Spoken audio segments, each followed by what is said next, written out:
Boa tarde, eu sou o Renato, estou aqui com o Abner, o Yuri e o Pedro, e nós vamos apresentar o nosso trabalho a respeito de Semantic UI. Então vamos abrir aqui, vamos começar a apresentação.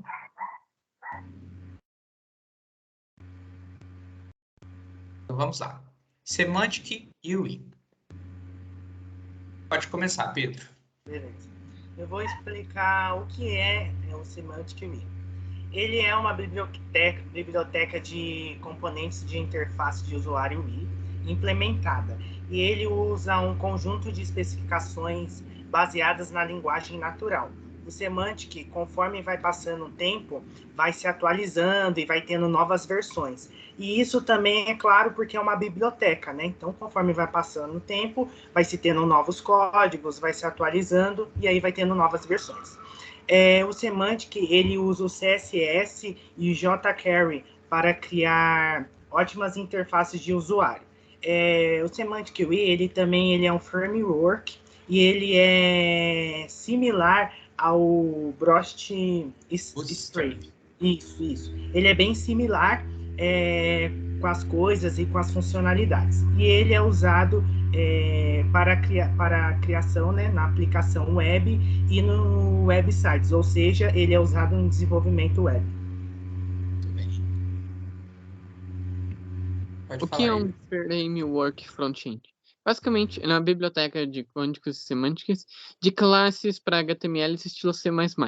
Isso indica que, basicamente, todos os códigos deles estão influenciando a estilo da página para criar novas interfaces e, além disso, ele cria uma sintaxe intuitiva para o usuário, criando, assim, um sistema fácil de se usar e não tão complexo.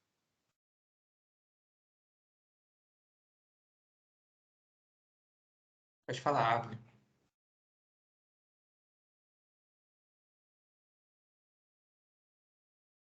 Abner? Mutado, Abner. Desculpa. Acontece, tranquilo, vamos lá. Deixa eu recomeçar. Eu vou explicar um pouquinho sobre o porquê utilizar o Semantic UI. O Semantic UI, como o Pedrão já foi comentado, ele é bastante usado para desenvolvimento web e websites.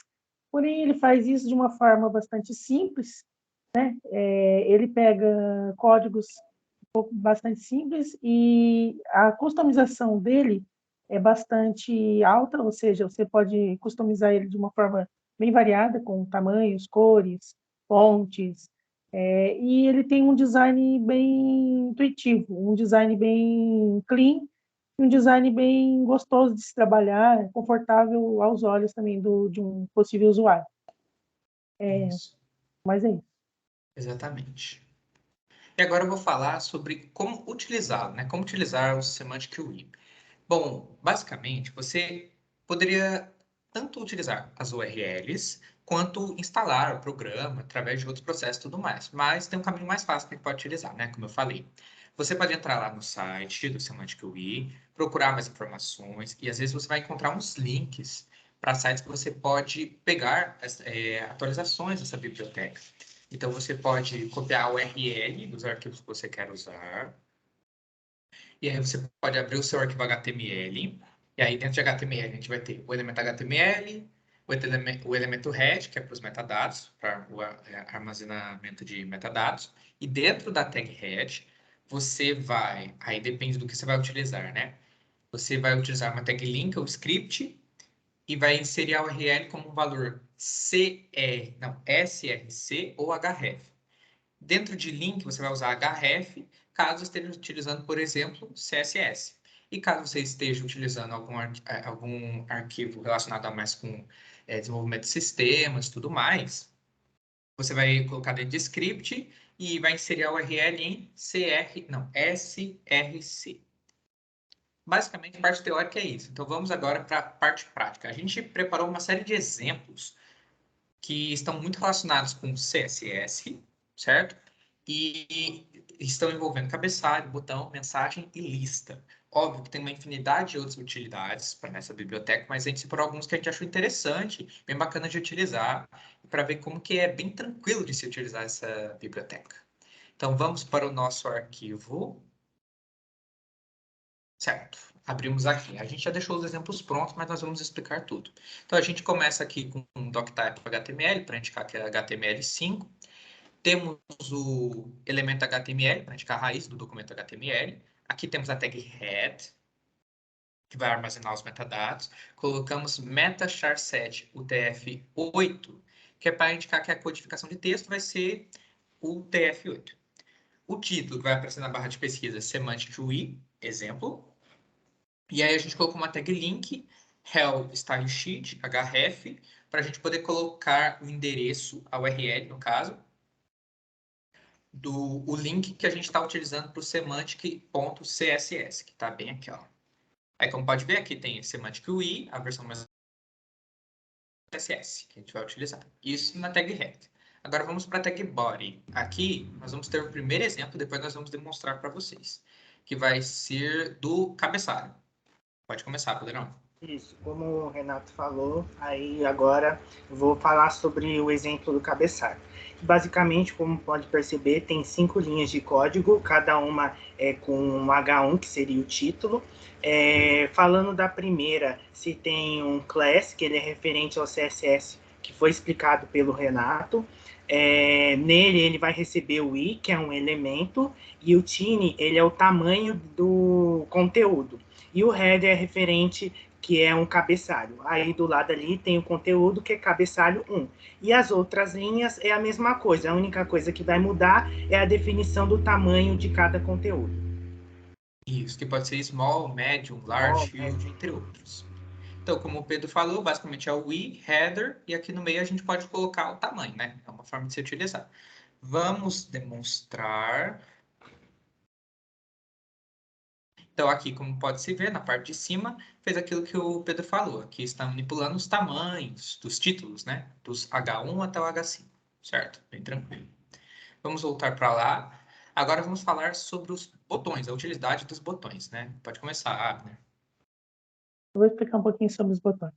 Os botões, você chama a função button, como a gente já viu em aulas anteriores do HTML, e você passa a class, que novamente, como foi citado anteriormente, é a função do o i, que vai fazer toda essa configuração.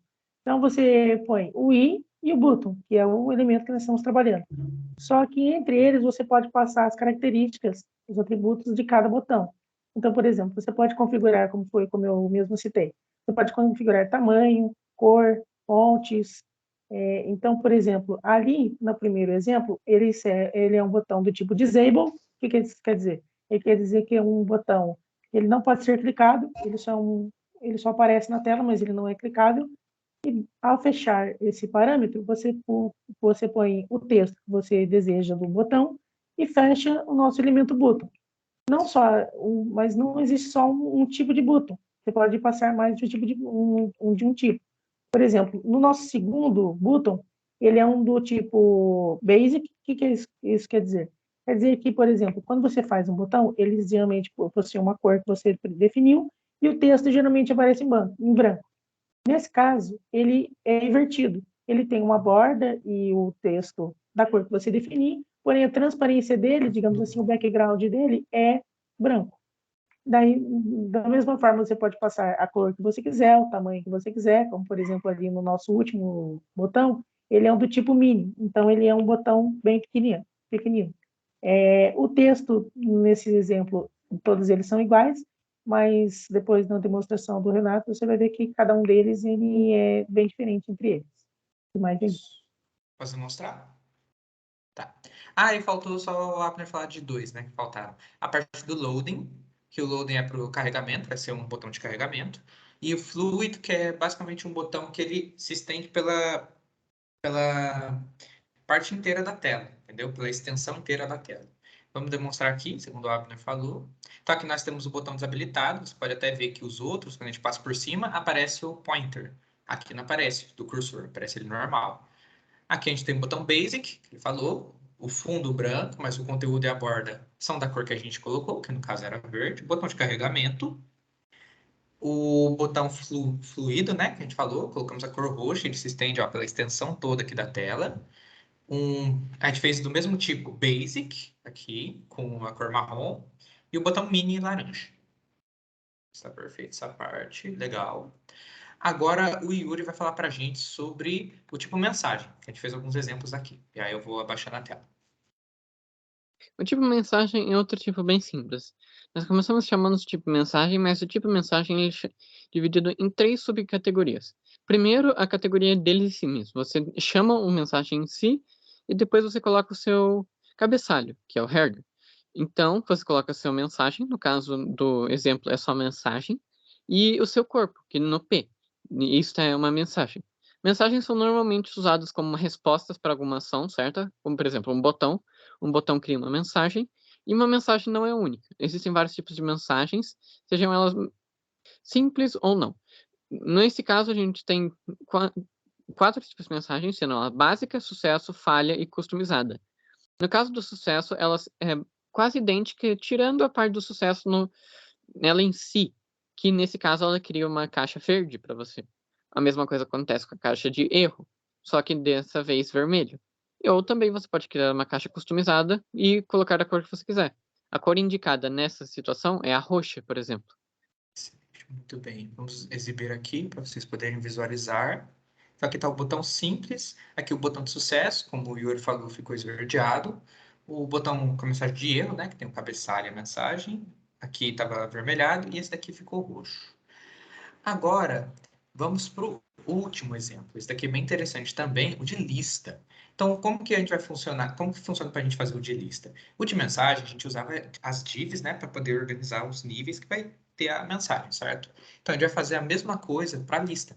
A gente vai colocar uma div e vai chamar a classe, né? No caso, a class é uilist, a gente quer que é uma lista. E aqui, a gente vai fazendo em diversos subníveis. Então, a gente fez uma primeira div para a lista, vai ter uma segunda div, uma div interna, que vai ser para um item específico, então item, e aí qual vai ser o item no caso? Aqui dentro a gente desenvolveu. Eu coloquei o parâmetro i nesse caso, e aí é basicamente para colocar o ícone que a gente vai utilizar. Vai ter um íconezinho e vai ter uma mensagem de texto, basicamente, né? O izinho, eu coloquei class users icon. Esse daqui é para indicar que é como se fosse um ícone de usuário. E embaixo eu fiz uma outra div, né? Dentro dessa div item tem o ícone e tem a outra div para o conteúdo. Aqui eu coloquei uma mensagem bem simples, semantic UI. Bem tranquilinha, certo? E aqui está tudo fechado, certinho. Para o segundo, não, para o segundo item, digamos assim, a gente fez outra div, né? Div class item. Aí agora eu chamei novamente o parâmetro i, class marker icon. Aqui, esse marker icon quer dizer que é o ícone de marcador, que nesse caso a gente vai utilizar para localização, tá bom? E embaixo fiz mais uma div, né? Vai ficar do ladinho, que vai ser o conteúdo. Nesse caso vai ter o ícone de localização e aí a mensagem do lado vai ser São José dos Campos, SP. Certo? Bem tranquilo. Opa, tinha descido sem querer, perdão. E aí a gente fechou essa div. Vamos para a próxima div. Outra class, item, que vai ser mais um item dessa listinha, certo? E o ícone da vez vai ser de e-mail, então mail icon aqui, como a gente pode ver. E a div, novamente, div de conteúdo, né? Content. Só que como é de e-mail, eu fiz de uma forma diferente, né? Então eu coloquei o atributo a e href, que é para eu colocar o URL que este hiperlink vai estar relacionado, né? E esse hiperlink eu coloquei mail to, que é para dizer para enviar um e-mail a alguém, porque esse aqui vai ser o e-mail de contato. Eu coloquei o e-mail acadêmico, né, que é o que a escola forneceu para a gente quando a gente entrou. Coloquei renato.f@aluno.fsp.edu.br, bem tranquilo. E a mensagem que vai ser exibida, porque vai ter um hiperlink sobre essa mensagem, no caso, né, vai ser o endereço, que eu tinha colocado bonitinho. E como último elemento dessa lista, como último item da lista, eu vou colocar um link para a escola. Então, como que a gente faz isso? Ó, vamos lá. Div class item, que é para indicar que vai ser mais uma div para um outro item. E eu coloquei o atributo i, class, no caso, linkify icon, quer dizer que vai ser um iconezinho para um link, né? Que é para a gente enviar para alguém. Né? Aquele lá quando aparece, para compartilhar link, certo? Bem parecido. E fiz mais uma div de conteúdo. Coloquei a href novamente para pegar o fragmento de URL e fazer o link com ele, né? Coloquei o endereço a URL, né? do nosso site da escola, né? Nosso portal de informações, o jcr.fsp.edu.br, e aí a mensagem que vai aparecer vai ser site do IFSP Campus Jacareí. E aí vai aparecer grifado como hiperlink, certo?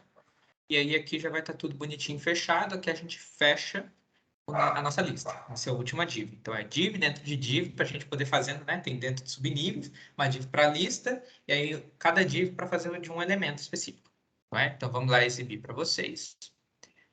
Como eu falei, primeiro, o iconezinho de usuário, coloquei Semantic Wheel, uma mensagem simples. O ícone de marcador, aqui no cantinho, não sei se vai pegar. E tá São José dos Campos SP, que é a cidade, né, que eu moro. Aí eu coloquei o íconezinho de e-mail, como eu falei, e aqui o endereço de e-mail, que aí você pode fazer, clicar em cima, né, e poder enviar um e-mail, certo? E aqui o de anexo escolar, certo? Que aí tá aqui o íconezinho de link, e aí o link para o site da escola. Se a gente pressionar, a gente vai abrir o site da escola, certo? Bem tranquilinho.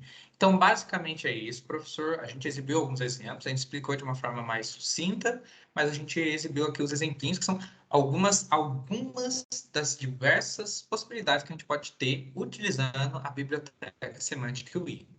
Uma ferramenta muito útil e que pode facilitar bem a vida para fazer alguns projetos da escola e do trabalho e tudo mais, viu? Então, basicamente é isso. Obrigado pela atenção e até mais.